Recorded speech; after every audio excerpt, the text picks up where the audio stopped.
Welcome to the Tech Egg. Don't get scrambled. Enjoy the video. In this video, I will explain how to replace a valve cover gasket. First, gather your essential tools, including a socket set, a torque wrench, and a gasket scraper. It's crucial to ensure your engine is completely cool before you begin to avoid any burns. For safety, always disconnect the negative battery terminal before starting any automotive repair work. This simple step prevents accidental electrical shorts. Now let's get to removing the old gasket. Begin by carefully taking off the engine cover and any hoses or components attached to it. Next, disconnect the spark plug wires and ignition coils, making sure to note their original positions for correct reinstallation. Then, loosen and remove the valve cover bolts, following a specific pattern to prevent warping.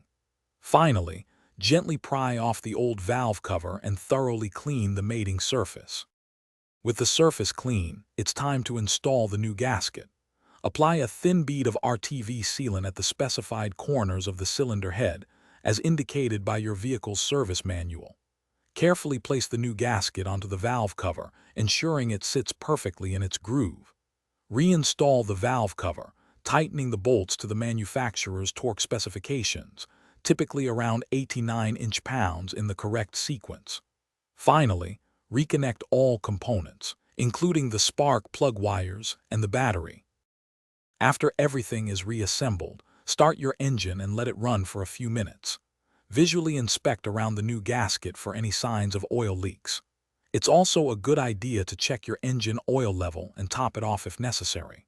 For other great deals and to make meal prep easy with leak-proof containers, check the description below. Remember to dispose of your old gasket and any used fluids responsibly, following local environmental guidelines. Thanks for watching. Thanks for watching. Consider subscribing if I helped unscramble your problems.